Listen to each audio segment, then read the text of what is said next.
Today on this 2012 Honda CRV, we're going to review and install the etrailer.com trailer hitch receiver, part number E98868. Alright, this is what the hitch looks like when it's installed on our CRV.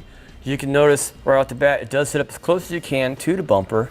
If we look at it here, compared to the bumper, it does stick out just a little bit. However, if you're going to use this for non-towing applications like a bicycle rack or a cargo carrier, you can use that to your advantage because you got more clearance between your bumper and your accessory out here. Let's take a look at the closer details. For safety chains from your trailer, you have this plate style loops right here. Take a typical hook and you can see how it latches on just fine. Just work with a wide variety of hooks that are out there. Our hitch uses a 5/8 of an inch diameter hitch pin hole, which is an industry standard, but a good hitch pin and clip to work with this would be C21510. Now, our weight capacity of your hitch is going to be rated at 350 pounds tongue weight, which is a weight that pushes down on the hitch at the hitch ball. And also this pull weight, which is a weight that the vehicle will pull this way, will be 3,500 pounds. Anything beyond that, or if you're looking for weight distribution, this will not work with those applications. Also check your owner's manual to make sure that your engine and transmission combination can handle these kinds of weight.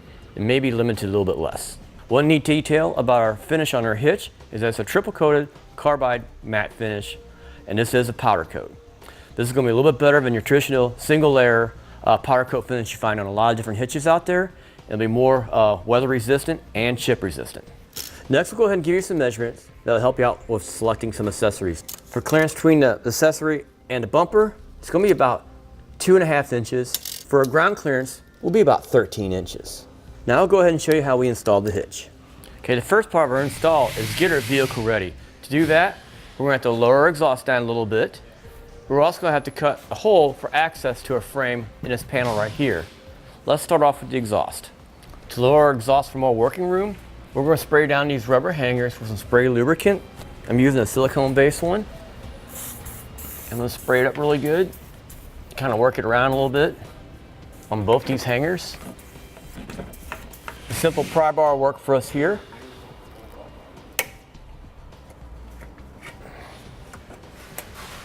There you go.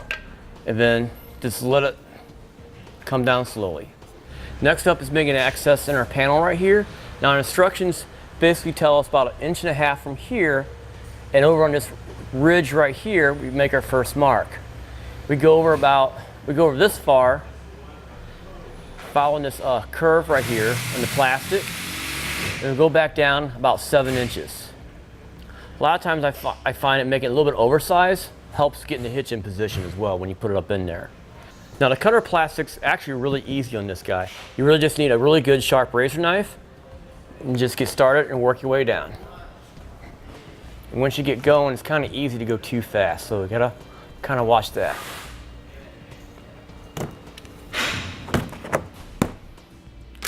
This insulation that's inside here is just basically for noise dampening.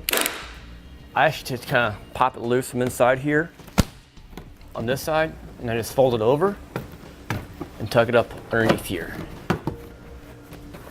We'll grab a couple of the bolts that come with the hitch and we'll test them in the threads to make sure they thread in okay. Older the vehicle get, the more dirt and corrosion will happen inside these threads, so you want to test them out first. And then, if you need to, clean them out using a wire brush and some lubricant. More often than not, you'll have some problems with the threads on this side since they're exposed all the time. The same thing applies, just double check it. In this case, we got pretty darn lucky. If there's any doubt, take a few moments to clean out the threads. At this point, our vehicle is ready to install the hitch, so we'll start off with the U-bolt that's supplied with the hitch. And we'll go through a tie-down loop right here. Now we'll go ahead and do a test fit of the hitch. Make sure it fits through the hole we cut in the plastic. This end right here is going to go over this part for now. We'll line up a U-bolt with 2 holes at the bottom of the hitch here. And we're just going to push it up and we'll check for clearance with our hitch. So check out to make sure you got plenty of clearance for the cutout here with your hitch. Then we can go ahead and install the fasteners. Take the flange nuts that match the U-bolt and we'll thread them into place. This will help hold the hitch up for us. And it's always good to have an extra set of hands to help hold up the hitch. Now the rest of our hardware, we got to pay attention to our washer here. we have a bolt that will thread into the frame, and we have a conical tooth washer. You notice the teeth on here? This will always face towards the hitch, and we'll install it in place just like that. We'll line up our hitch, and then thread it in. And you want to keep these all fairly loose until you get all your hardware in place. Now, putting the hardware over on the driver's side can be a bit of a pain, reaching up there and going around the plastic and all that. So what I do is I just use a fairly long extension. We're going to need a 17mm socket and a piece of paper towel. Just put it over the socket, put your bolt in there. Kind of gives it a tight fit so it doesn't sink all the way in, and then you can thread it into place this way. Now we'll go ahead and tighten it up.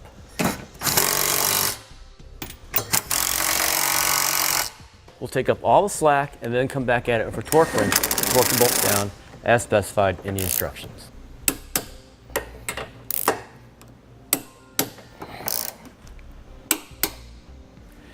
With the hitch attached, our muffler will go back up into place. Once again, let's get some spray lube. Help it slip it in position. We'll do this guy first. Line it up, slide it over, and we'll do the guy on the outside. And with everything back into place, our install is finished. And that'll finish it for the etrailer.com trailer hitch receiver, part number E98868 on this 2012 Honda CRV.